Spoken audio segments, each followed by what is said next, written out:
Let's stand for the Pledge of Allegiance. I pledge allegiance to the flag of the United States of America and to the republic for which it stands, one nation, under God, indivisible, with liberty and justice for all. Roll call. Mrs. Detweiler. Here. Mr. Hooley. Here. Mr. McCartney. Present. Mr. Votop. Here. Mrs. Walker. Here. Okay, let's take a moment for silent prayer and meditation.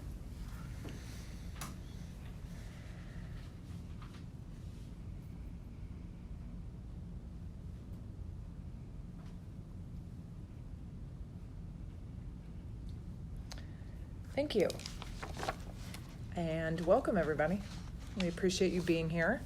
Can I have a motion to approve the June 2024 agenda? So moved. Second? Second. Roll call? Mr. McCartney. Yes. Mr. Votop. Yes. Mrs. Walker. Yes. Mrs. Detweiler. Yes. Mr. Hooley. Yes. Motion passes. Okay, can I get another motion to approve the minutes from the May 13th, 2024 regular and the June 14th, 2024 work session meetings? 674. Second. 2024. Thank you. Okay. Sorry, I missed the motion. Moved. Second. Thank you. All right. Mrs. Detweiler. Yes. Mr. Hooley. Yes. Mr. McCartney. Yes. Mr. Votop. Yes. Mrs. Walker. Yes, Motion passes. thank you. We're moving on to section 4, public comments. And there are none. Okay, on to section 5. The treasurer's report. Do you want to start with a brief overview of the, well, actually, can I get a motion to approve the May 2024 financial reports as presented? So moved. Second. Any Okay. comment? I had a handout, this graph here. I realized in the financial packet that was included online that it was from April again instead of May, so I apologize for that. However, the story doesn't really change from month to month. We're still in a solid financial state. Revenues are up about 13% for this year, while our expenditures are up about 29%. However, we're still on track to finish the year with operational surplus, which means we're living within our means and spending less than we're bringing in. So overall, we're in very strong financial shape. This is the last week of the fiscal year for 24. We'll be closing out the month or the year next week, and then we'll have a summary of how we performed all year at their next meeting.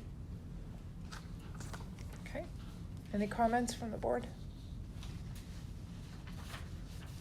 All right, ready for roll call? Yep. All right, Mr. McCartney, Yes. Mr. Votop, Yes. Mrs. Walker, Yes. Mrs. Detweiler, Yes. Mr. Hooley. Yes. Motion passes.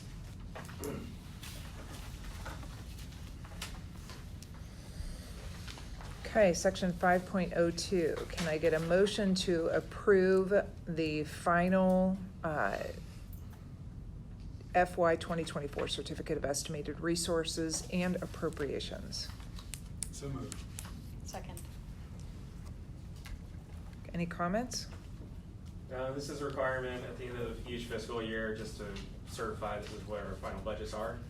And the changes we have in here is crossing an increase of $1 million for the general fund appropriations just to finish out the year and also provide a way to transfer some of our excess to a reserve fund.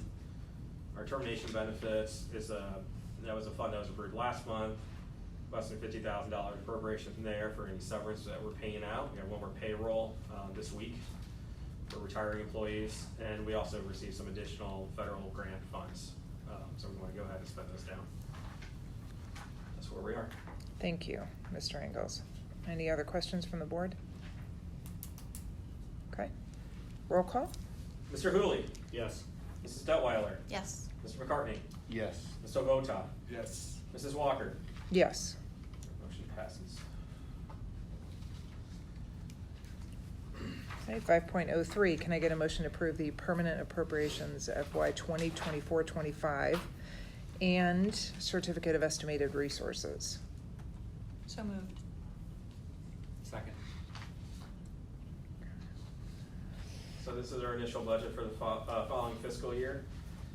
I have put together a public-facing document that summarizes the budget that is being approved today.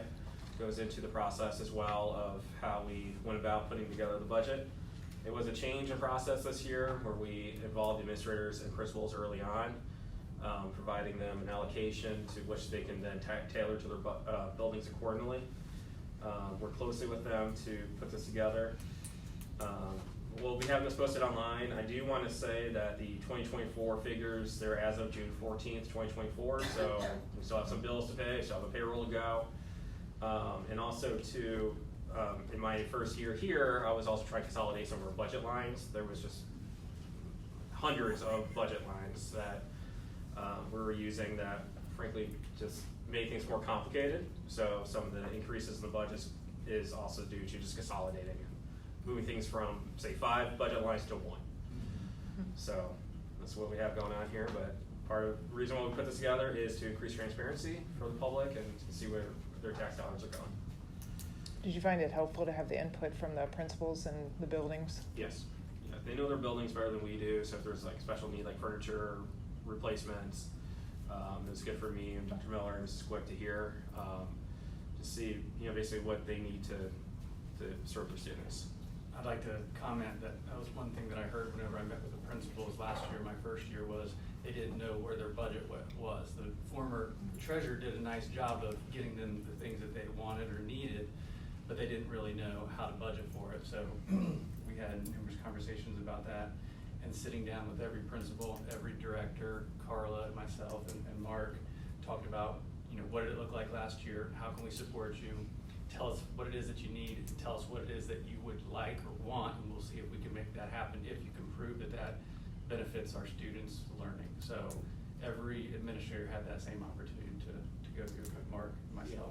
And this was a month-long process. We started this back in February, and now we're here. And then helped inform the May 2024 forecast that was approved last month to, we want to be able to see that we're not over-promising and we can afford it with our budgets. So I'm very happy with all the administrators who took the time and took it seriously, and this was a great process first year, and we'll take the feedback that we've gotten through this process, tweak it, and keep going. Great. We appreciate everyone's involvement in that process. Yeah. Thank you. I really appreciate the breakdown and being able to see everything kind of in an understandable way. And planning ahead. Yes. Great. Any other comments? Okay. Roll call? Mrs. Detweiler. Yes. Mr. McCartney. Yes. Mr. Votaw. Yes. Mrs. Walker. Yes. Mr. Hooley. Yes. Motion passes. Okay, moving on to section 5.04. Can I get a motion to approve the transfers listed? So moved. Second. Really quickly, just going down the list here, the $139,256 from improvement to the maintenance fund, that is requirement from when we built these buildings 20 years ago. In lieu of having a $500,000 maintenance levy, we elected to use some of the proceeds from our permanent improvement fund, which is a permanent levy, to fund our requirements through the OFCC program. The $500,000 from the general fund determination benefits fund, that is to seed that new fund, which is setting aside money for our negotiated benefits for retiring teachers and classified employees. They're entitled to a portion of their unused leave upon retirement. So we want to make sure that we have the money set aside for them whenever they choose to go. $1 million from the general fund to the capital projects fund, that is to support our buildings. Really want to just set aside any money to help replace an HVAC system, replace a roof, so we're not scrambling to come up with it down the road. And finally, we had some money left over in a flexible spending account. Talked to our legal counsel, talked to Mr. Johnson. Really the best way to take care of this is moving to the general fund. And this, again, I'm just trying to clean out the books. We have a lot of old cash accounts that are just sitting there. So that's why this is the request is they are. Okay, thank you for the detailed explanation. Any questions? Do we have anything imminent on the capital projects fund that appears to need immediate attention? That would be our portion of tearing down 340 West Main is coming out of that fund. So that process, because we're expecting to hear back from the county hopefully next week on a grant that was paid for part of it, but won't pay for all of it. So that's a big need, and just working with Mr. Finnick to come up with a 5-year operations plan. We do know that HVAC is a major concern. We're working on roofs. We've had roofers come in and take a look. Yep. So we're working together with operations to come up with a plan for the next 5 years for based on this transfer. I guess I would like to just add that there wasn't a lot of money spent on HVAC and the heating and cooling systems in all of our current buildings right now for the last maybe half decade or decade. And so, you know, we're finding a lot of things that if they were maintenance a little bit differently, we could have been getting a little bit longer life out of them. So we have a different company come in. We've had 2 companies come in to give us second opinions. And I have a consultant that's really going around and helping me understand the needs and the neglects. And so there might be a little bit more spending to get us back up to where we can do a better job maintaining, but overall we're going to be able to save money in the long run. Yeah, and we're using the current access that we have in the general fund, because again, we're bringing in more than we're spending, which is a good problem to have, but putting it aside for these major projects. And I know paving will be also another big project coming up pretty soon. Paving or sealing? Ceiling. Ceiling. We did get quotes in the spring for just the high school, and it was over $500,000. So we did some patching right now. To seal it? It needs a heavy top coating, Okay. so that's athletics all the way out to the front to the highway. I thought we just paid Purdom to do, was that just the patching here? Mhm. Is that what Purdom did? Okay, thank you. Okay, roll call? All right. Mrs. Walker? Yes. Mrs. Detweiler? Yes. Mr. Hooley? Yes. Mr. McCartney? Yes. Mr. Votak? Yes. Motion passes. Thank you. Okay, section 5.05, can I get a motion to approve the grants and donations as presented? So moved. Second. Okay, And these are our CCIP federal grants were allocated every year. These are subject to change throughout the coming fiscal year based on basically federal appropriations and availability. But these are initial allocations for the coming fiscal year.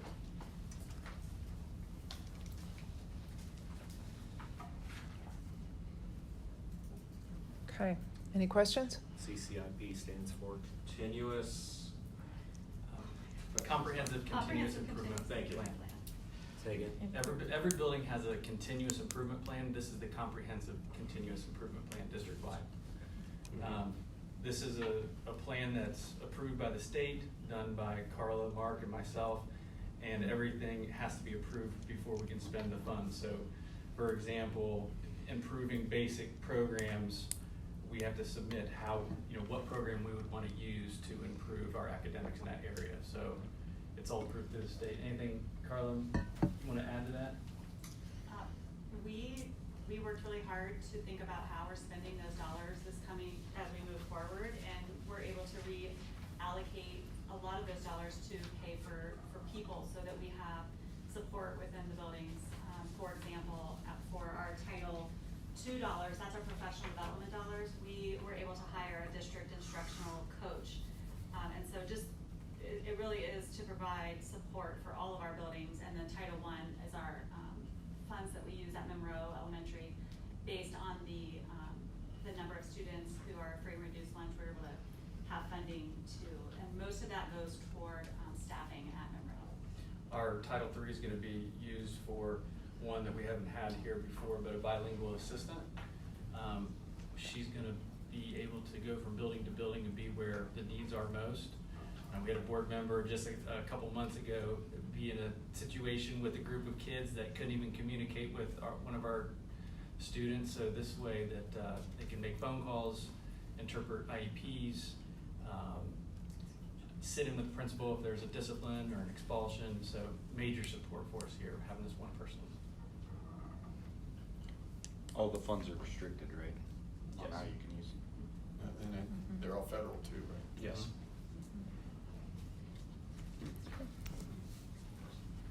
Anything additional? Great. Roll call? Mr. Hooley? Yes. Mrs. Detweiler? Yes. Mr. McCartney? Yes. Mr. Votak? Yes. Mrs. Walker? Yes. Motion passes. Thank you.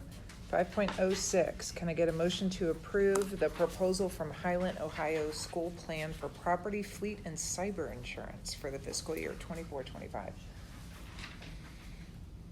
So moved. Second. Okay, Mr. Ingles, this is a renewal policy. It's a renewal. It's his board meeting tonight. It's his meeting, right. Yeah, well, next month I'm gonna have like 2 items. Right. So this is our, as Mrs. Walker mentioned, this is a renewal. We've been with the high school plan going back, I wanna say decades. They're really great to work with.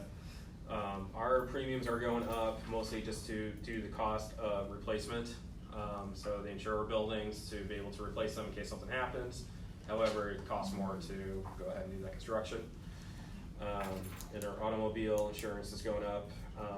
We have more buses and also some claims in the past year. So our loss ratio was higher, hence the higher premium there. And our pollution is going up just to cover our waste plant down there at junior high. So overall, there's about a 10% increase in the premium. However, as I said, I do find them fair and easy to work with. They have a board that's made up of school treasurers so they know this business, and so I do recommend a renewal. Okay, any questions? I noticed the major increase was on property, which makes sense. I think we all saw our insurance premiums increase this last year. Yes. Okay, anything else? Roll call? Mrs. Walker? Yes. Mr. Votak? Yes. Mr. McCartney? Yes. Mr. Hooley? Yes. Mrs. Detweiler? Yes. Motion passes. Okay, thank you. Moving on to section 6, the superintendent's report. Thank you, Mrs. Walker. I wanted to thank all of our board members for being present a couple weeks back at our community forum on June 12th to give our families an update on our master facility planning process. We only had just over 40 individuals there. We invited the entire district. It was the first couple weeks of summer, and it was a 92-degree day. And the families knew that we're going to hold multiple events like this, so that doesn't upset me too much. Mr. Jester was able to get the video out, and it's on social media, and we can share it with the entire district through the email as well too. So that doesn't concern me, but I'm just really impressed with those that came, had the right questions, very invested. Gave us some things to think about that we weren't thinking about yet. So those things are on the agenda with Josh Predovich from SHP. The work is moving forward with our community advisory team. Since that community forum, we've invited 72 individuals to the community advisory team meeting. Our dates are set for September 12th, October 10th, November 7th, and December 5th. And a lot of that work is going to be coming up with multiple plans of what the district looks like facility-wise in the next specifically 5 years. And we'll have a plan to present to the board come December. So I'm really excited about that work. And then 340 West Main, that demolition is coming right along. Actually, this morning, complete demolition was in and preparing for the asbestos abatement plan. I haven't heard back from Josh yet this morning, but here in the next couple weeks, we're going to start seeing some action on 340 West Main, and I'll keep the board advised when we need to go down there and visit and take some hard hats and get some pictures. So here this summer, we'll be making some significant progress with that building. Great. How's the response been on the CAT committee?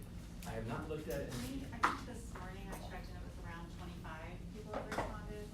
And that was a mix of staff and families, and then some community members that do not have students in our district. So they live here, but they don't have current students. So. That's great.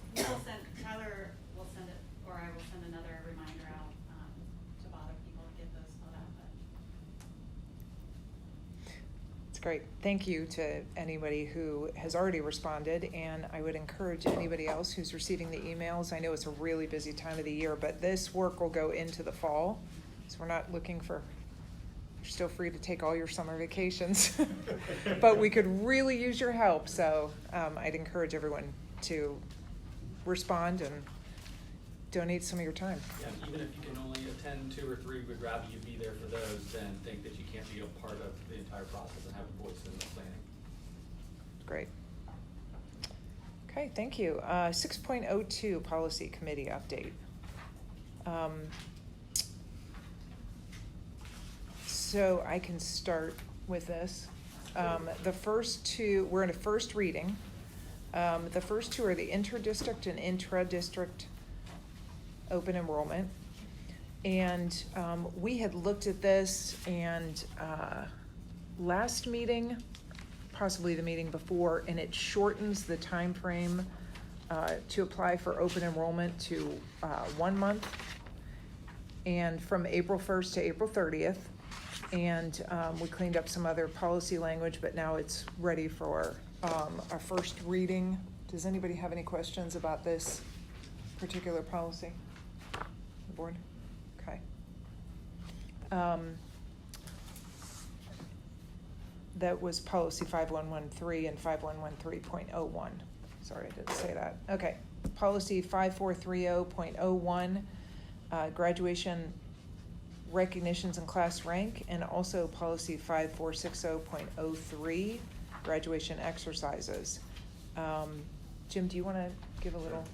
Policy 5430.01 has been a work in progress really for the past 6-8 months. I've had numerous conversations with board members. How can we raise the bar for our graduating seniors? And this policy has been in place, but it's revised to improve and increase the standard for reaching valedictorian and salutatorian.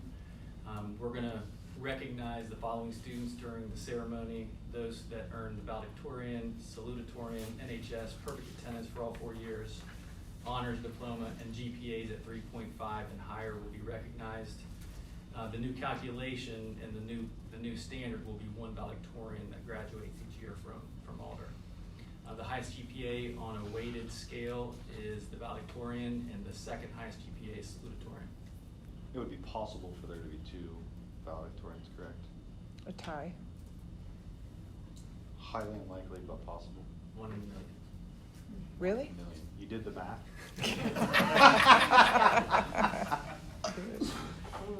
With the number of weighted courses, college honors that kids are taking now, it's highly unlikely, but you're right, there's a chance. Okay.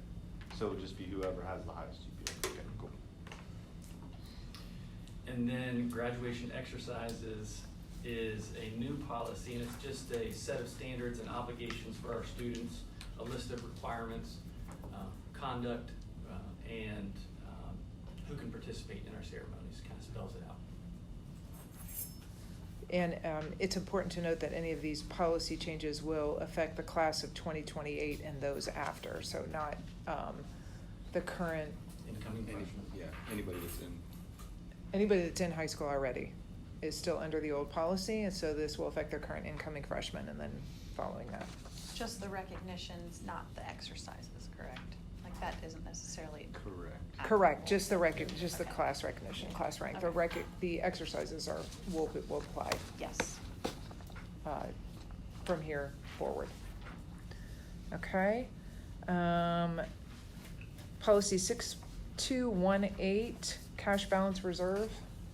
Yeah, I can speak Do you on wanna this talk? quick. So this is a new policy that's being proposed, essentially just putting in place a best practice where when I put together the 5-year forecast twice a year, we take a look at that forecast, and if at any point in time we're forecasted to have 90 days or less of operating fund balance, it'd be my responsibility to work with Dr. Miller to present to the board a plan to avert that from happening, either find ways to raise revenue, cut expenses, what have you. On the flip side, it also sets a ceiling where we're shooting for 180 days of cash balance at the end of the current fiscal year or forecast next fiscal year. If we're looking to have more than that, then we'll look at a strategic plan and find a deliverable where we can then act on. So for instance, like a new bus or replacement of a window or something, or we can move it to reserves. So anyway, it's just trying to set a floor and a ceiling for our operational funds. This is a big push amongst school districts across the state. So I'm excited to propose this as well. Okay. And finally, the policy 5136, personal communication devices. Jim, do you want to address that? If all the school board members in front of you, you have a document provided by Neola, and if a school district has, different options to select from when you're building policy, and if the school board and the district wants to go in the direction of no cell phones on or out at school, then you would see this option A here selected, and you can kind of go through and see the different options that you have. If this is the direction, is this the comfort level where the board wants to move forward, our administrative team will certainly make the adjustments and enforce the policy. I don't have a concern with that at all. I feel very confident to say that our K through 8 grades are very close to this policy where it is now. They've done a great job with no cell phones out, but this will help them feel supported whenever they have to have those conversations with students and parents if phones do come out. Our 9th through 12th is going to have a big adjustment period, and what I'm asking the board for is some time for the high school to be able to educate, coach, inform, bring the parents in, and have those conversations with students so that we can get ahead of maybe the things that we're not thinking of now and have a rollout throughout the year. We talked extensively about this at the work session, and the importance of the main goal in our district is educating our students, and therefore maintaining the attention of the students in the classroom as priority number one. Has the board had an opportunity to look at the selections on this personal communication device, and does it align with the things that we discussed at the work session and what you're willing to move forward to a second reading next month? Yeah, I think what we need to sort out is the rollout. I don't want to put you or your administrative team in a bind in terms of implementing it. It's not a bind.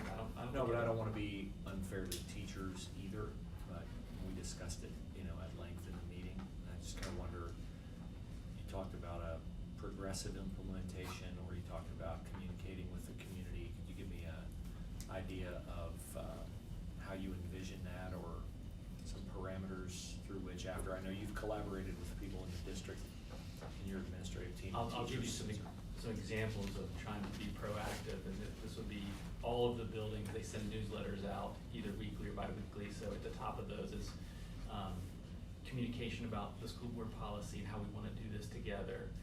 Mr. Hayes would invite high school parents and students in to talk through how this looks. This would be an opportunity for the high school administration to get in front of teachers and talk about scenarios, so that teachers aren't putting themselves in binds either. So it's coaching and preparing so that we can try to avoid, maybe incidents that might take place on the first day of school if that is what is expected.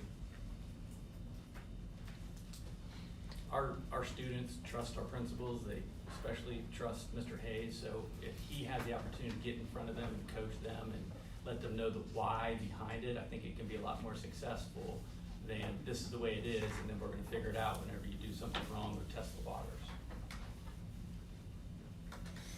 And Mr. Hayes had mentioned that he feels like he could accomplish this during the first half of the year. I think all of our principals can accomplish anything that this board asks us to do. Is he more comfortable? Is it his number one option? No, but they will get it done with the support of you and me and Carla. We'll get it done. Is his number one option to start at day one? No, his number one option is have a year. Okay. Okay. And Jim, let me just make sure I understand. He wants a year, but the cell phone policy is that it's turned off all during academic instruction. Yeah, let's clarify that. No, that's, yeah. Because he is willing to, or he's comfortable with no cell phones on during instruction time in the classrooms. Right. The harder part is gonna be when they're changing classrooms and they wanna check their phones or in the lunchroom looking at their phones. So he had a little bit of time to adjust with that. Yep. Day one, no cell phones in the classroom. That's K-12. Yeah.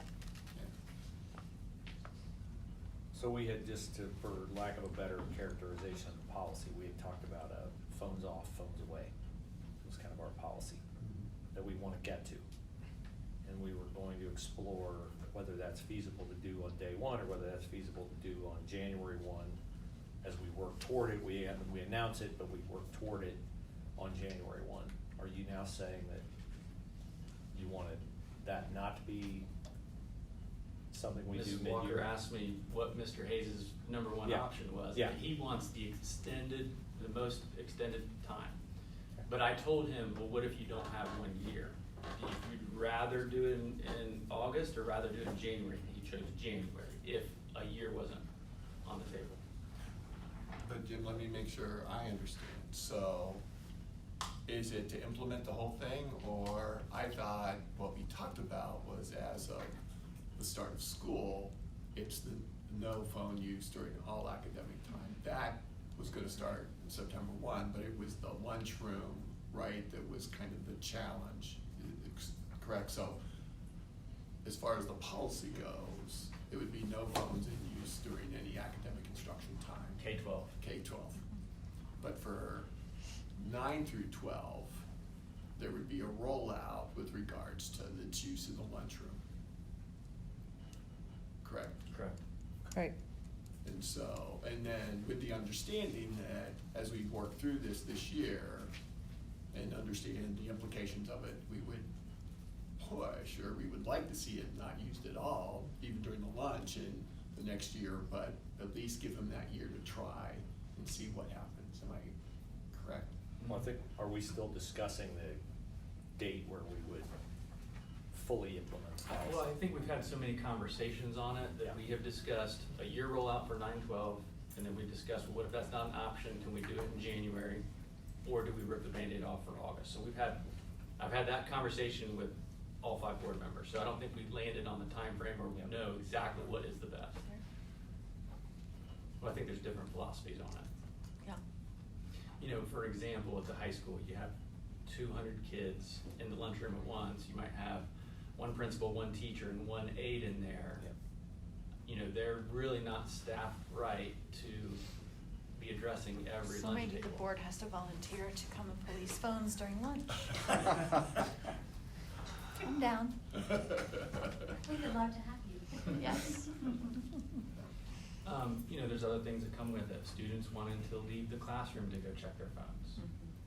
We have students that might choose, I'm not going to school today because of this or that on their cell phone. Not necessarily just with, you know, weakness with social media, but maybe they're waiting to hear something from someone, a family member, and they're gonna take the chance that I'm not going to school, make sure I hear that grandpa's out of surgery because I'm not gonna have my cell phone taken from me.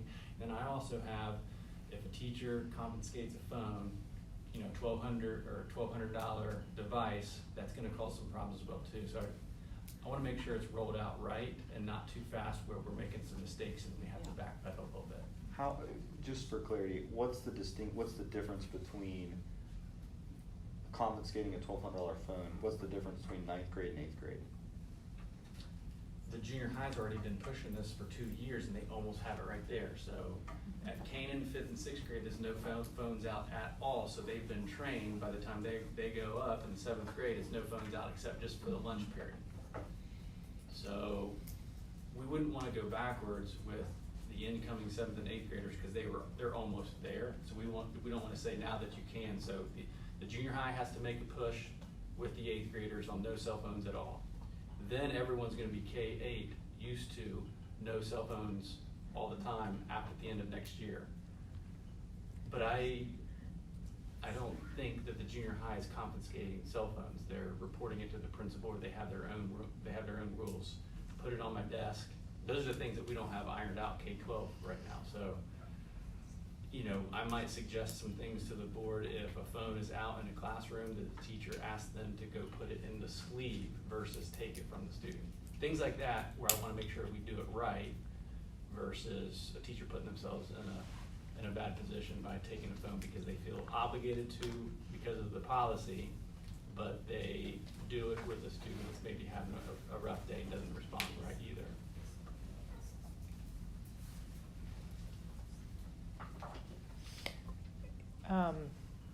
You did survey the staff, and 5 through 12 was overwhelmingly favored a non-progressive approach.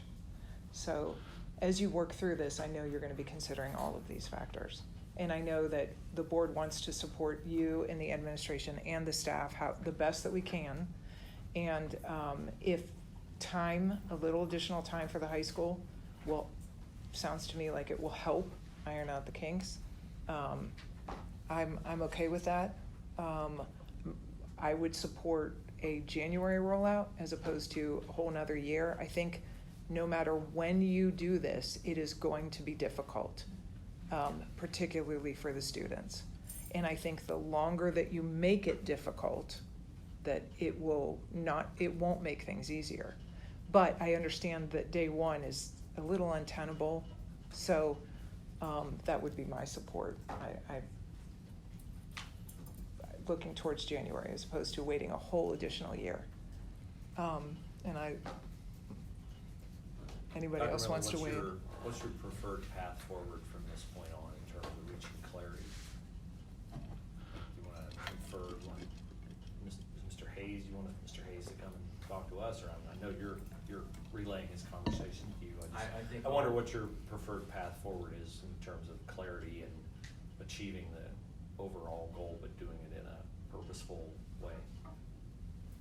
Start communicating with our families and our students right now about the new policy that's coming. K-8, here's the expectations. Well, really, K-12, here's the expectations. High school, you have some time to ask some questions. We want to make sure that they're aware of the policy.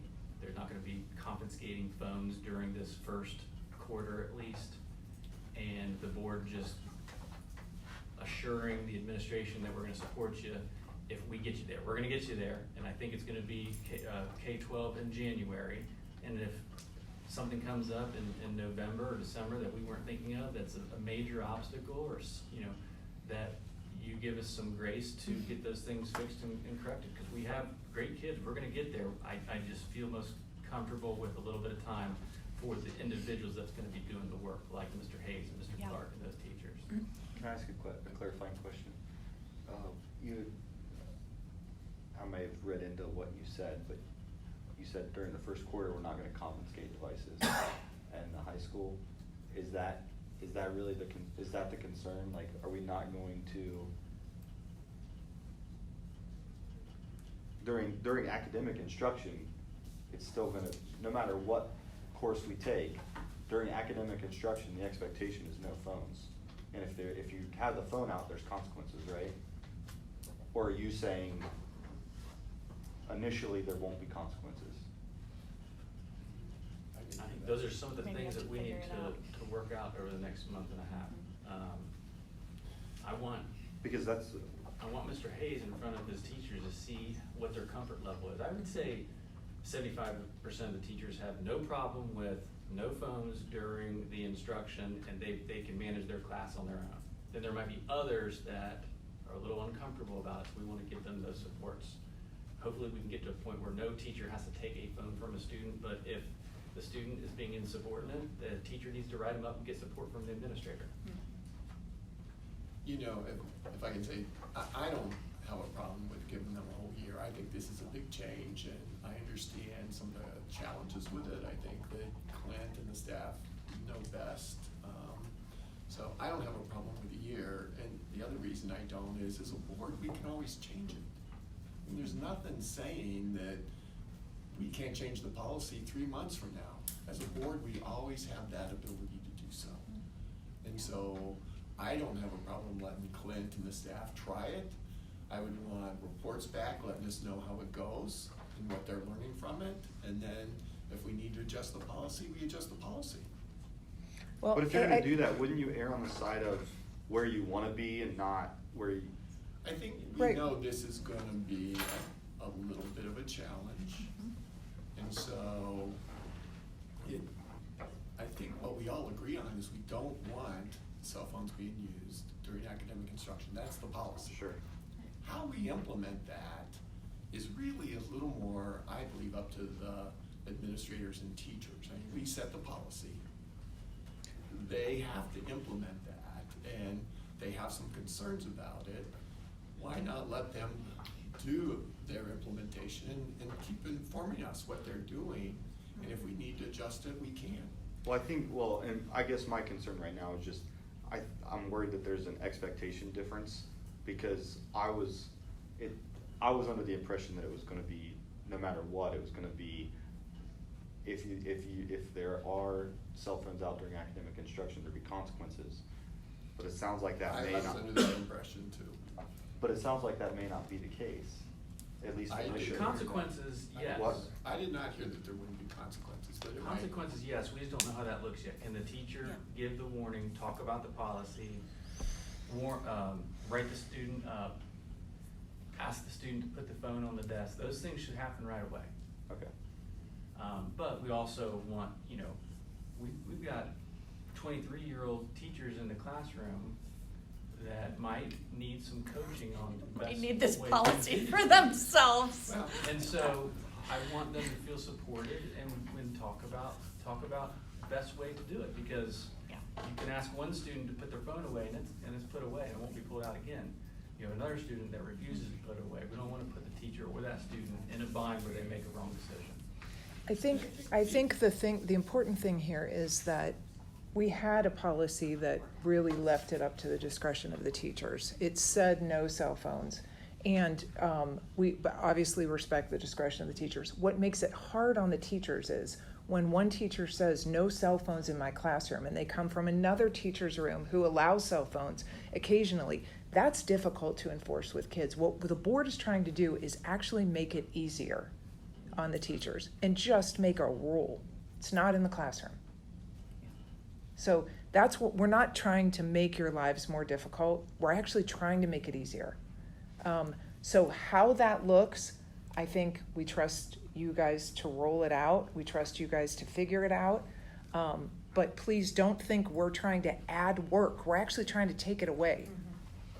We don't want you to have to police cell phones. We want you to teach, which I think probably is what you would prefer to do. And honestly, if there's any, comments or if people feel strongly about this, please reach out to us. Can I make an observation too? Yes. I mean, keep in mind, we're training all our other kids, K through 8, not to use cell phone. I mean, it's starting there. We're really only gonna have to deal with this for about 3 years. Right. So it's not gonna be an issue that we have to deal with year after year after year. It's right now as we implement that, but it's already been implemented, K through 8, pretty much, so. But the pretty much is still a hard part. I mean, it's still gonna be hard. Well, We it's can't gonna be pretend hard it's, to yeah. isolate. There's going to be a tough period. We all know that. We all know that there's going to be a tough period. No matter whether we do it day 1, day 64, day 180, it's going to be tough. So, whatever we can do to help, we will. The board is behind you. I think it's problematic in the scenario Steve just outlined, though, that if you come from the 8th grade where you weren't allowed to have a phone, and now you're a freshman and you're allowed to have a phone. No, the 8th It's grade not like was. Freshmen can't have them, sophomore, it's like, I just think that's, no, I don't wanna sell our teachers short, and I don't wanna sell our students short. Like, it's a simple policy, phones off, phones away. It's not a mysterious gray area-ish thing. Phones off, phones away. We're, as a board, as a community, about student outcomes. We're about educating our students, and I go back to what Sonia said early on.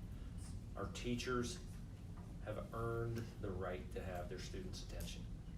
And anything we can do to take away the the distractions of students detracting from a teacher's ability to relate to that student is, however hard it is, a policy that I feel like we should endorse as a board and be willing to take the incoming for it, because our motives are pure, and I think they're, while maybe not exactly how the community would implement it, I think that's why we're on the board. We have to make the hard decisions.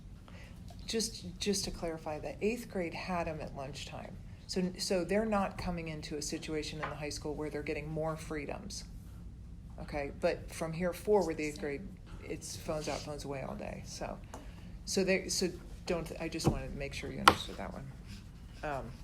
Okay, so I think, are we good as far as right now? We're good with the policy language that is in front of you as a first reading, and it'll go on as the second reading next month, and then we'll continue to work with Dr. Miller on implementation. I just want to clarify the language on the first option A. While students may possess personal communication devices in school, on school property, during after-school activities, and at school-related functions, they must be powered off completely and stored out of sight during school hours. That's not limiting them at all as far as like after school. Right, during school Okay. hours. That's what I thought. I Yeah. just wanted to make sure that the out of sight and powered off wasn't also applying to the. No, and as a matter of fact, the previous language activities. actually strikes, during after-school activities was Mhm. was an option, and Yeah. also on school buses, but that's what we discussed during the work Yeah. session, that's not necessary. After-school activities and buses, we're not Yeah, we left that Preventing. discretion to the to the bus To the bus drivers driver and to the yeah, coaches. coaches and, yeah. Okay. I also have to agree with Steve, I'm not convicted strongly about January cutoff, but I'm also not saying it shouldn't be. I don't feel strongly like it needs to be January sooner than later. Partially because I understand the addiction we're gonna deal with. But I'm not convicted strongly either way, so I feel like it should be up to the ones implementing it to see how it's going, you know, and then we reevaluate kind of what do we really get ourselves into, and then maybe we need to say, yeah, we need to just cut it at January, or, I don't know. I don't know if it's hard to follow it, is it more evidence that you should go forward in January or less? Like, Right. you know what I mean? If it's As this hard as it goes, complicated, then we right. have a serious problem. Right. Like, if kids cannot, and they won't be able to, it's going to be hard. Anybody who has Wondering, teenagers Do we or have like preteens. tasers available, or like sedatives or something? I don't know. Because when you take addicts That's from a their joke. drugs. It's a this joke. might She's be- joking. I'm totally joking, but No. I mean something, like, it's not just like it's like a serious addiction for a lot of these kids. Right, all right. If we can find one, I want one for my automobile, so as I'm driving down the road and I see somebody on the phone, I can zap them. Yeah. That's a good point. Hopefully they can at least get a ticket for In the it. cars, I know, Right. right? If they get caught, yeah. Anything else on that? Okay. Tolls report. Mr. McCartney, you're up. Okay, you have the report in front of you, but I'll give the highlights for everybody in the audience. The tolls director, the principal, Peggy and Clary Potts, received the 2024 Career Tech Administrator of the Year Award, which is pretty exciting. That's awesome. This summer, the cybersecurity lab is getting a renovation and addition, taking it from 2 sections of level 1 and level 2. So we're going from a capacity of 50 students to 100 students overall. And the total applications was 974 applications, 734 of which have been accepted, and 85 are waiting in the waiting pool for their first program option. But those are the big things. And then we'll be moving forward with the renovation, or the addition that I've been talking about for a while, that we got the bond for $30 million. So a lot of exciting stuff going on. Cool. The cosmetology room is awesome. I can't wait to see the lab. Yeah, the cause lab turned out really well. The same company that did the cause lab is also doing the cybersecurity lab. Yeah. So it should be pretty awesome. Very cool. Yeah. Okay. Moving on, does anybody have any questions? Okay. On to section 7. Can I get a motion to approve the employment and personnel consent items as presented? So moved. Second. Okay, we have number of employment, contracts, and then also resignations. Are there any questions about anything? I do have a question. Will we have an SRO by the start of the school year? That is I'm working with Sheriff Sweeney. Okay. And Plain City Police right now. Okay. But there's not a handful of candidates to choose from, just so you know. How did it work out then? This past year with them? I think really well. The former SRO was great with our high school kids. He needed to do a little bit more at the elementary, and his entire career did not have to deal with elementary students, so that was a little bit out of his element. But he left for personal reasons, and Yeah. we're gonna find a better fit. Yeah. Okay. I told Maddie that, I said, Costas won't be back next year. She said, Costas, who's Costas? I said, the SRO. She's like, what's an SRO? Like, the guy with the gun? She's like, Greg? I'm like, yeah, Greg. He built some good relationships with the students, for Yeah. sure. Any other questions or comments from the board on the employment and personnel items? Okay, roll call? Mr. McCartney, Yes. Mr. Hooley, Yes. Mrs. Detweiler, Yes. Mrs. Walker, Yes. Mr. Votak. Yes. Motion passes. Okay, moving on to section 8. Can I get a motion to approve the fiscal year 25 Madison Champaign Educational Service Center service contract as presented? So moved. Second. Okay. This is a renewal of the contract that we maintain with Madison County, Yes. Madison Champaign County. Okay. Does anybody have any other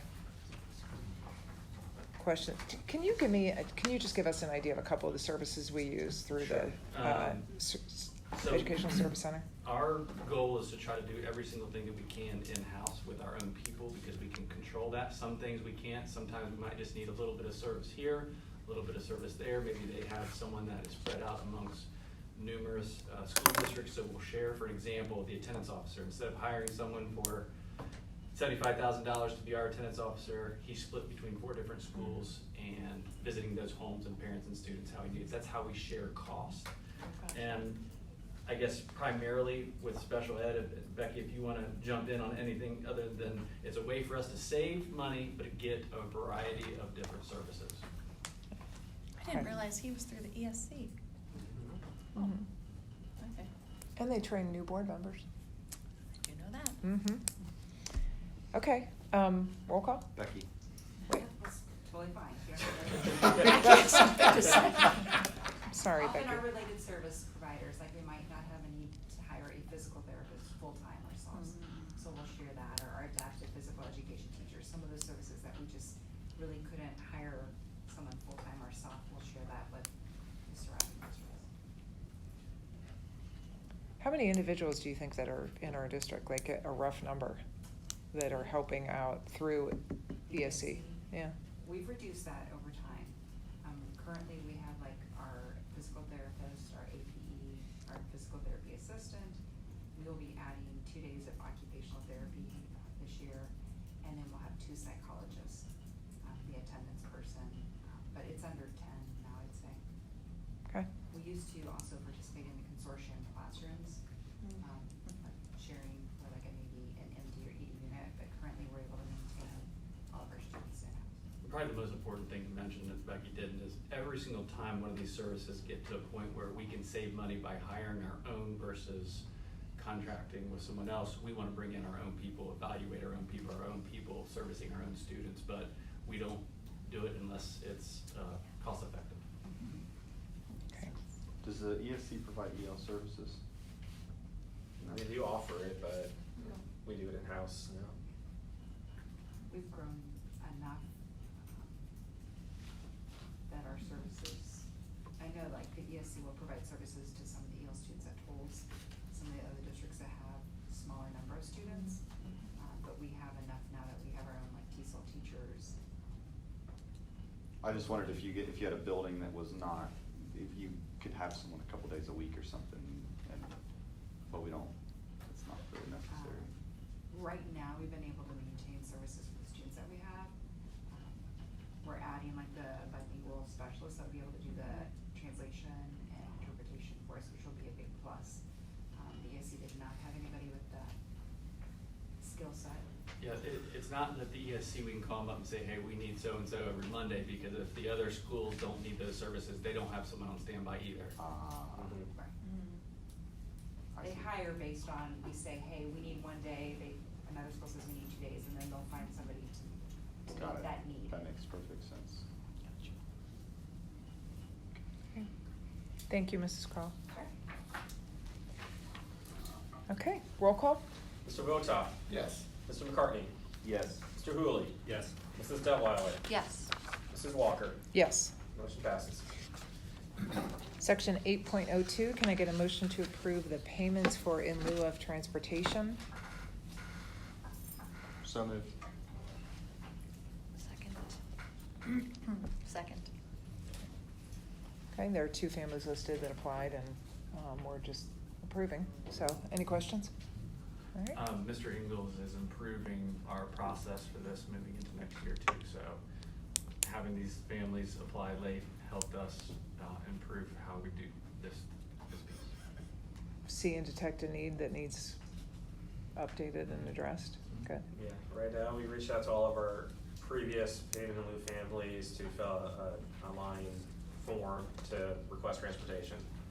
And then be working with this. Which is also gonna timestamp their Yeah. application, because there's a deadline. Mhm. Okay. So Great. that's this example, and then working with Mrs. Graver when she's back from summer break, to work with our non-publics, because, you know, there's requirements on their end too, to provide us rosters and stuff, make sure we get what we need. Excellent. Okay, roll call? Mr. Hooley, Yes. Mrs. Detweiler, Yes. Mr. McCartney, Yes. Mr. Votak. Yes. Mrs. Walker. Yes. Motion passes. Okay, section 8.03, can I get a motion to approve the proposed date change for the October 2024 regular board meeting? Which date are we gonna change it to? Okay, Yeah, it we'll have says comments one or after the you. other. How are we gonna? So moved. Second? Okay. But any we don't even know what comments? we're moving and seconding. Yeah, one of those 2 days. Okay. We know All that right, much. so currently, it is Monday, October 14th, but that's fall break for the district. So, Yeah. rather than make some of the good people that are here today come in during fall break, Including us. shall we move it to Monday, October 21st, 2024? That's a suggested new date. Or Fine with Tuesday, either. October 15th. I'm it fine says. with either date. I'm fine with you, Dale. Or Tuesday, October 15th. Yeah. Yes. Either day, I can do either. Can we just pick one? I can do either. I can Keep do it on either, Mondays. technically. Monday. Monday, the 21st? Okay. Can we talk about July 8th too? Yes. What'd you Yes. say? Can we talk about July 8th too, it's not on the agenda? Oh, What? yes, They can't be here. okay. July 8th.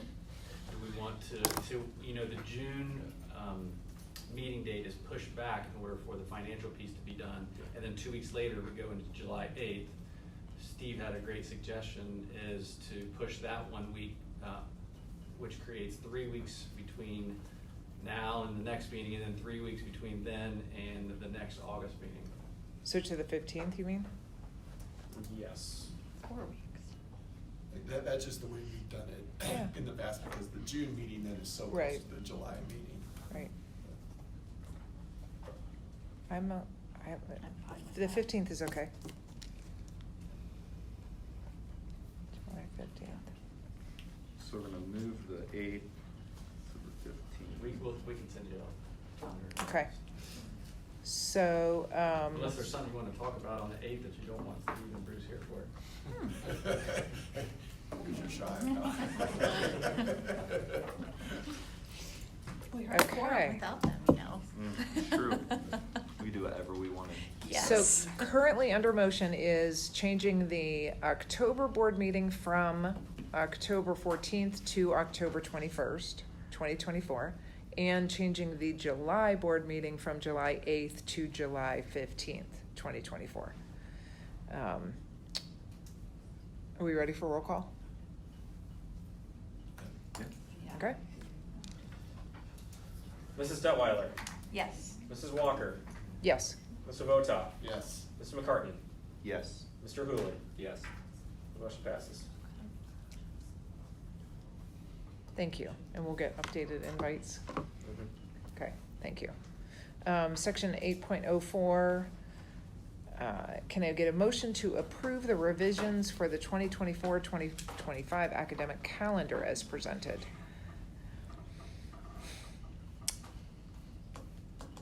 So moved. Do you want me to talk about them with? These are listed. There was no question about these dates. All right. There was a question. I didn't feel good about making Okay, a motion. okay. So can I get a second? And then we'll talk about it. Second. All right. Jim? Carla? Becky? Nicole? It's kind of Tyler. it's spelled out right here for you in the agenda, but there was a few more things to it.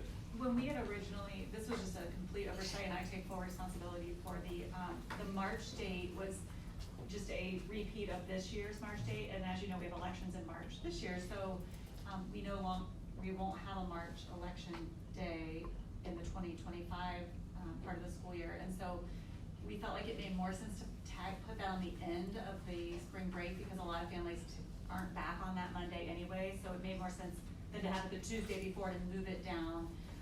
So our staff will come back after that spring break and have a professional development day, and families will have that extra day on the end versus the week before spring break, if that makes sense.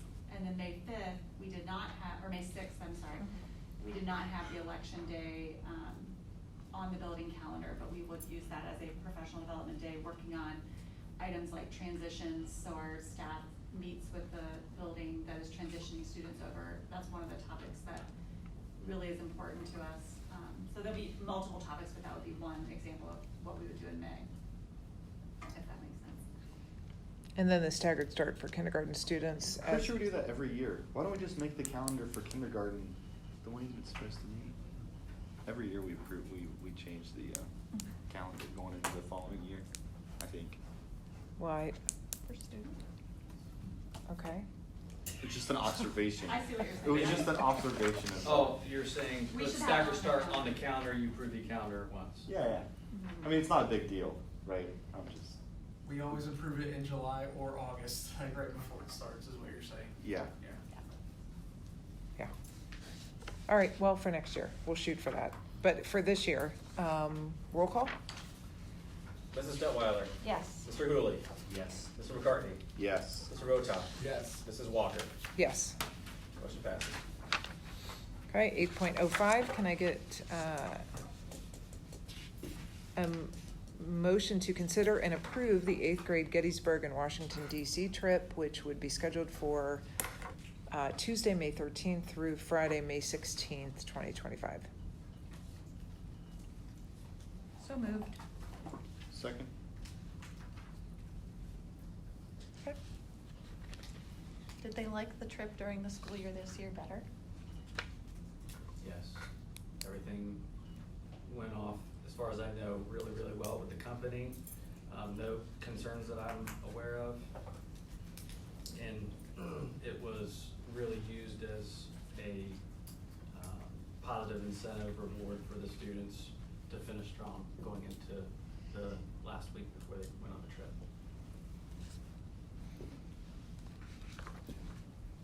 Do we have any sliding fee scale for those who maybe can't afford, I mean, $720 is a lot, is there? There's another company that Mr. Mulaney's talking to right now that, once you hit a certain threshold, they offer so many scholarships for students that can't go, so he's working on that right now for the following year. Now, the only thing is prices are going up the following year, and so they're considering middle of the school year proposal to the school board. I don't know how I feel about that yet, but I just want to let you know that there would be middle of the year. They're weighing all their options right now by going with a company that comes with a higher reputation and a few more things and few more, I don't know, features than this company. So there's going to be another proposal coming. But is the board opposed to a middle of the year versus spring trip, or just count on me to make the recommendation? Yeah. The only thing then is weather could be an issue. Well, the spring of 26, the prices go up dramatically, and that's why they were considering middle of the year during the 25-26 school year. But this company offers more things, and here they're going with that. We'll wait I'll just bring it for to your you. recommendation. Okay. Yeah. Do you know what the participation was for the 8th grade? I know there's a lot of kids that stayed back, but I'm not sure how many. 2022 was 107. Dollars? No, students. Oh. Is that- Yeah. 100 I'm pretty sure it's about students. 145. What's that? 145. Oh, Said it says it right in the thing, 107. Sorry. Did you think Steve knew that off the I top was of his like, head? how do you know that? I thought you were saying $107 when your kids went, is what I thought you meant. No. It was 107 kids that went in 2022. Got it. It was $107 when his kid went. Probably.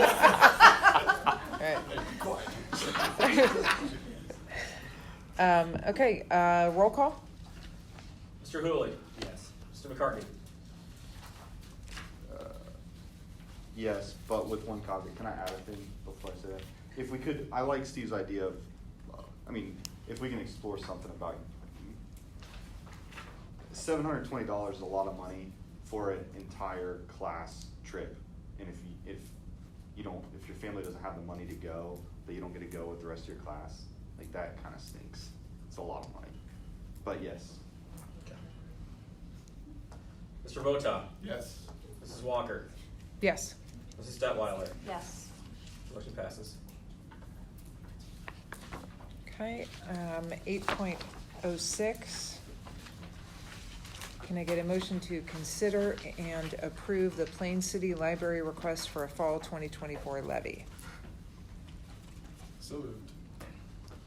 Second?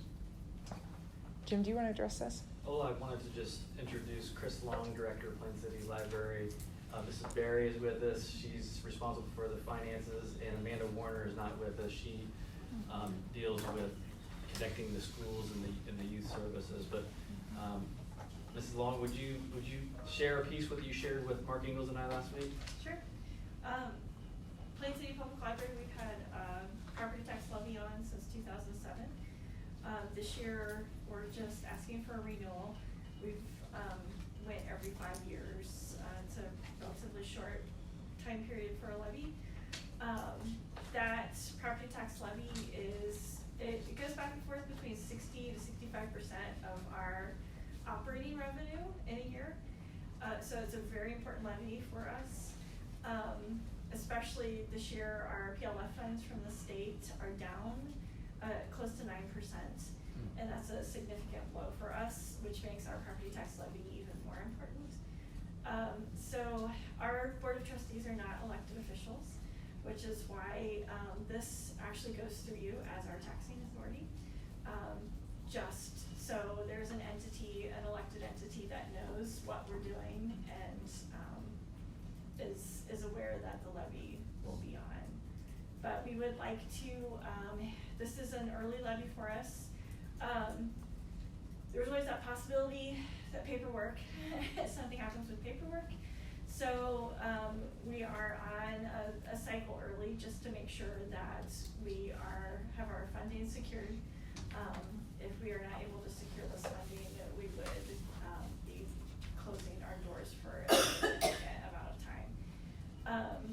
So just to ensure that all the paperwork gets in believe there are no mistakes, and if there are, that we would have another opportunity to be on the ballot.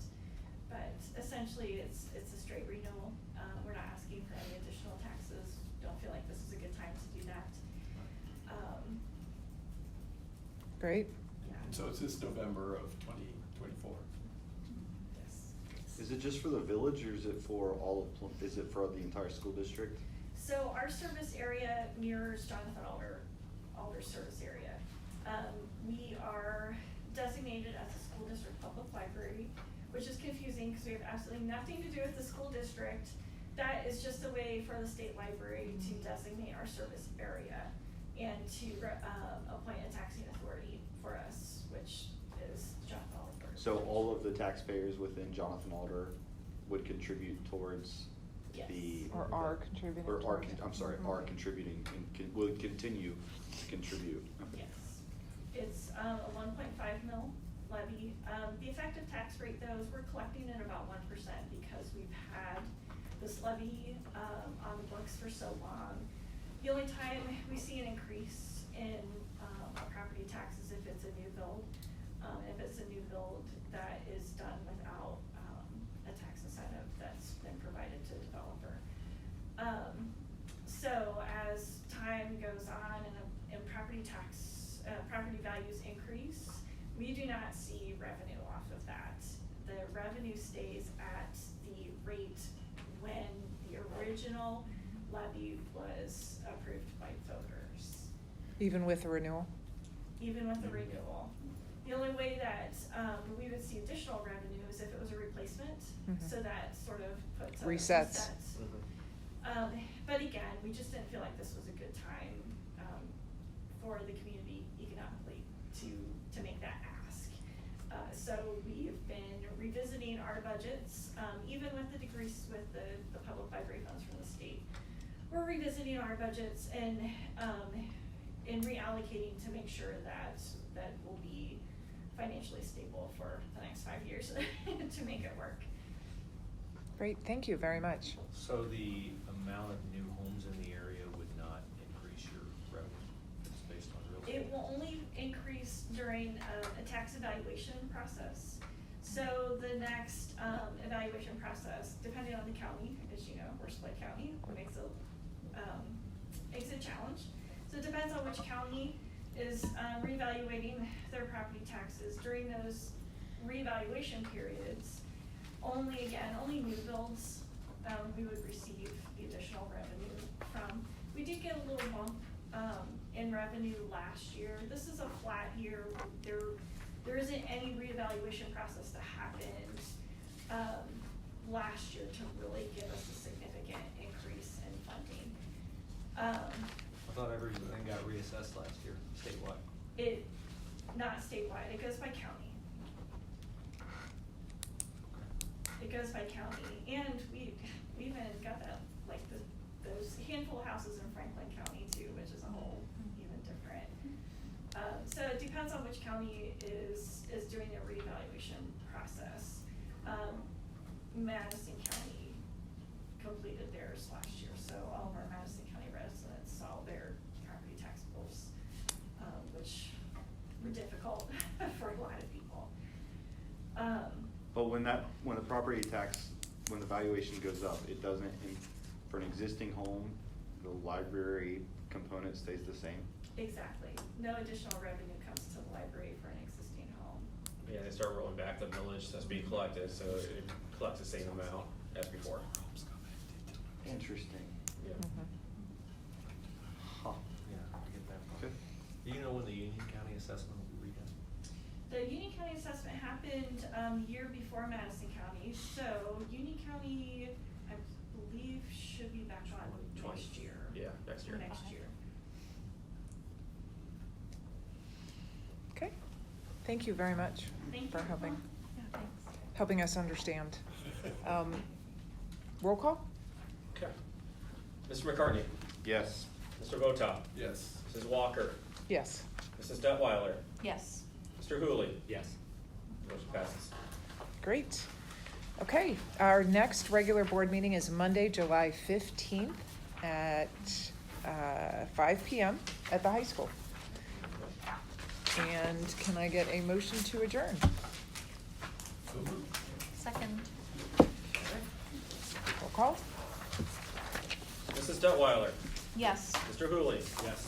Mr. McCartney, Yes. Mr. Votak. Yes. Mrs. Walker. Yes. We're adjourned. Thank you. Thank you, everybody, for taking time.